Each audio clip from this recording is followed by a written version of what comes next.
Hi everyone, and welcome back to Antique Iron.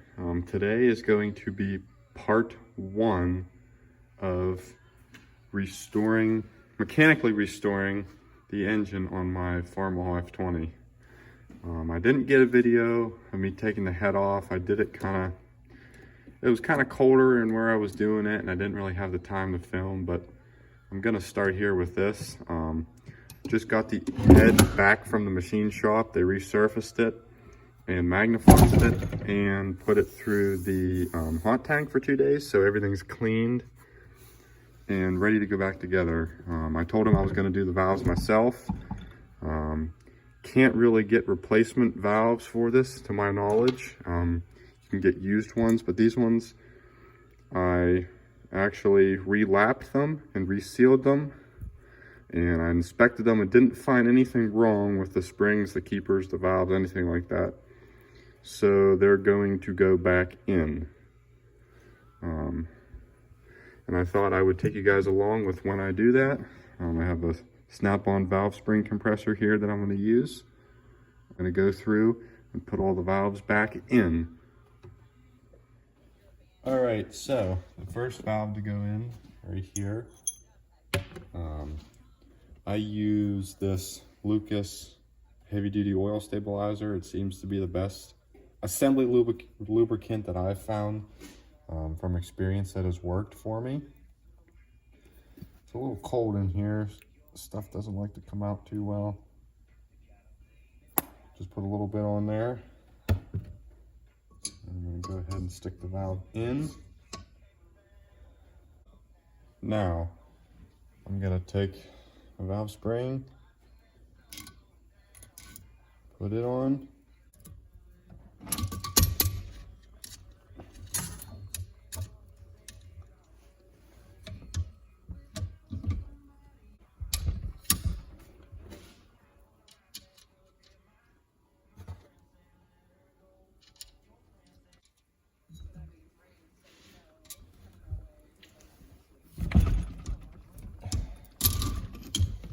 there we go.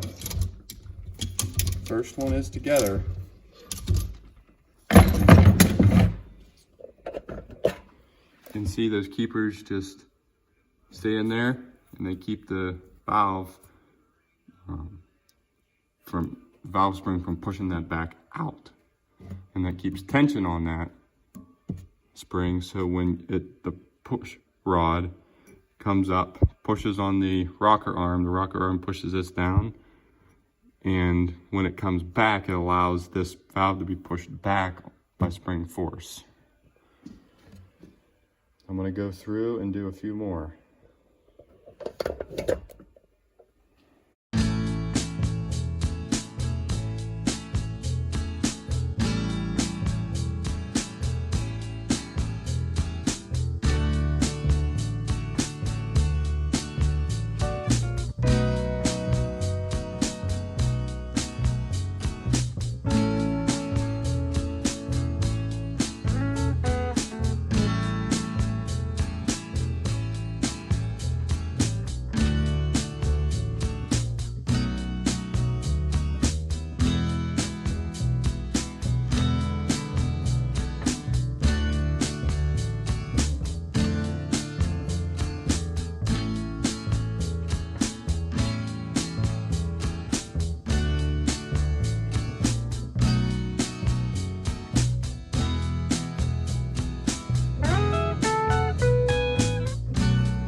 One thing cool I wanted to show you guys is most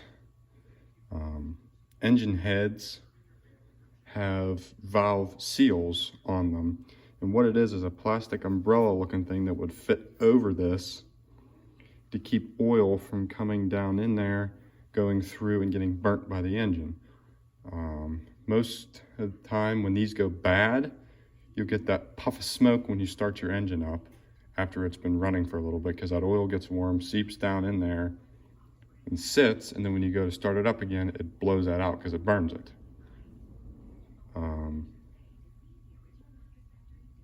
Yeah, so I got 2 more valves to put in, an intake and exhaust, and then we'll be done and ready to go back on the track.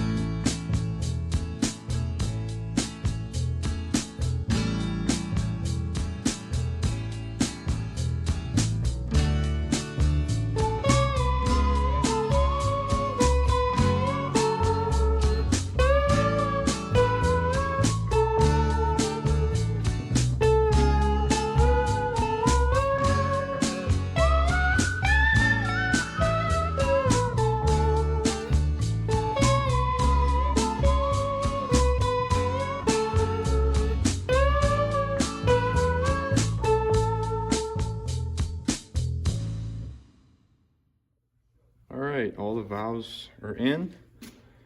One thing I wanted to mention about this block is he said that he had to take 6 thousandths off. He said the middle was actually high and the sides were fine, so he took most of it off the middle, just a little bit off the sides. You can see he didn't get rid of all the pitting around here on the sides because he didn't need to take that off. But the middle was 6 thousandths high. So, but anyways, I'm gonna try to get a hold of some gaskets to put this back together. The closest place to me, I believe, is Rice Equipment. They're in Clarion, Pennsylvania. And I guess they deal with old F-Series Farmalls with almost any part you could need. So I'm gonna try to contact them and see if I can't get the gaskets ordered. And then we can be on our way getting this back together and ready for spring.